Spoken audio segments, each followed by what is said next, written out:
স্বাগত জানাচ্ছি বাংলা ভিউ সরাসরি সম্প্রচারে। আপনাদের সাথে স্টুডিও থেকে যুক্ত হয়েছি আমি শ্রাবণী তালুকদার। জানিয়ে দেব আমাদের হাতে থাকা এখনকার কিছু আপডেট। দেশের ৭ অঞ্চল দিয়ে ঝোড়ো হাওয়া বয়ে যাওয়ার সম্ভাবনা জানিয়েছে আবহাওয়া অধিদপ্তর এবং অন্যদিকে দেশের আরো কয়েকটি এলাকাতে তাপপ্রবাহ চলছে এবং এই তাপপ্রবাহ বিদ্যমান থাকবে আরো ১ সপ্তাহের মতন। দেশের ৭ অঞ্চলের উপর দিয়ে ঝোড়ো হাওয়া বয়ে যেতে পারে বলে জানিয়েছে আবহাওয়া অধিদপ্তর এবং তারা জানিয়েছে আজ দুপুর ১টায় এবং অভ্যন্তরীণ নদী বন্দরগুলোর জন্য পূর্বাভাসে এই তথ্যটি দেওয়া হয়েছে এবং বিষয়টি নিশ্চিত করেছেন আবহাওয়াবিদ শাহিনুল ইসলাম। আবহাওয়ার পূর্বাভাসে বলা হয়েছে রংপুর, টাঙ্গাইল, ময়মনসিংহ, কুমিল্লা, নোয়াখালী, চট্টগ্রাম এবং সিলেট অঞ্চলের উপর দিয়ে দক্ষিণ দক্ষিণ পূর্ব দিক থেকে ঘন্টায় ৪৫ থেকে ৬০ কিলোমিটার বেগে বৃষ্টি বা বজ্রসহ বৃষ্টি এবং অস্থায়ীভাবে দমকা হাওয়া, ঝোড়ো হাওয়া বয়ে যেতে পারে এবং এইসব এলাকার নদীবন্দরগুলোকে ১ নম্বর সতর্ক সংকেত দেখাতে বলা হয়েছে। এবং শনিবার রাতেও তারা আবহাওয়ার পূর্বাভাস আরেকটি দিয়েছিলেন, সেখানে জানিয়েছেন আবহাওয়ার আগামী ৫ দিনের মধ্যে দেশে বৃষ্টিপাতের প্রবণতা বাড়বে। একদিকে সিলেটের কয়েকটি অঞ্চলে ৬০ কিলোমিটার বেগে ঝড়ের সম্ভাবনা রয়েছে, অন্যদিকে মৌলভীবাজারে এখনো তাপপ্রবাহ অব্যাহত রয়েছে, অর্থাৎ বৃষ্টিপাত বাড়লেও তাপমাত্রা কমছে না। ঢাকা সহ দেশের ৫ জেলার উপর দিয়ে মৃদু তাপপ্রবাহ বয়ে যাচ্ছে বলে জানিয়েছেন আবহাওয়া অফিস থেকে এবং এইটি তারা নিশ্চিত করেছেন গতকাল শনিবার রাতে। শনিবার রাতে তারা আবহাওয়ার দেওয়া সবশেষ তথ্য অনুযায়ী জানিয়েছেন ঢাকা সহ দেশের ৫টি জেলায় চলছে তাপপ্রবাহ, যার মধ্যে মৌলভীবাজারও রয়েছে। তাপপ্রবাহ সম্পর্কে পূর্বাভাসে বলা হয়েছে রাজশাহী, ঢাকা, পঞ্চগড়, মৌলভীবাজার ও ফেনী জেলার উপর দিয়ে মৃদু তাপপ্রবাহ বয়ে যাচ্ছে এবং তা অব্যাহত থাকবে আরো কয়েকদিন।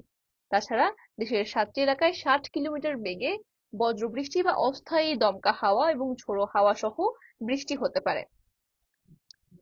এদিকে কোনো কাজেই আসছে না কৃষি আবহাওয়া পূর্বাভাস বোর্ড।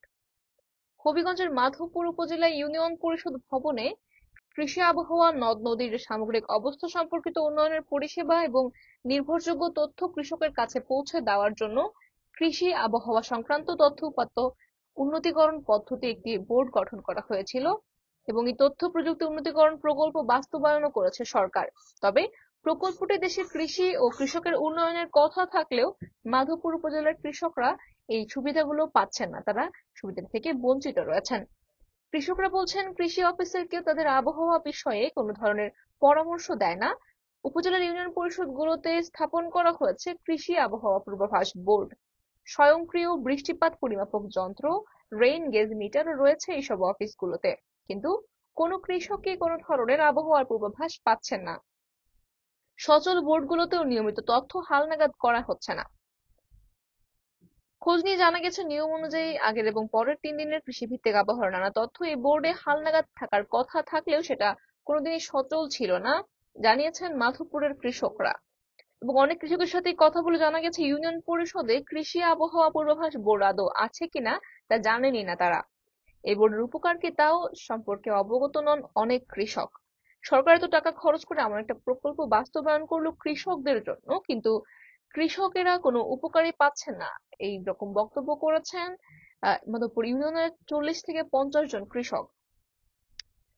কৃষি কর্মকর্তার সাথে কথা বলা হয়েছে এবং তিনি জানিয়েছেন বৃষ্টি পরিমাপক যন্ত্র বা রেইন গেজ মিটারটি রয়েছে তাদের অফিসে, যা নিজস্ব ডিভাইস থেকে অ্যাপসে ব্লুটুথের মাধ্যমে ৭ দিনের বৃষ্টির পরিমাপ পাওয়া যায়।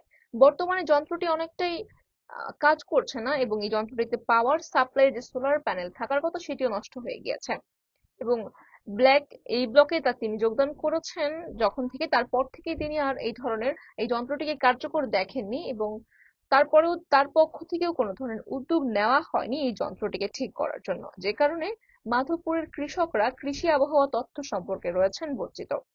এই ছিল আমাদের হাতে থাকা আজকের আপডেট। সাথে থাকার জন্য সকলকে ধন্যবাদ।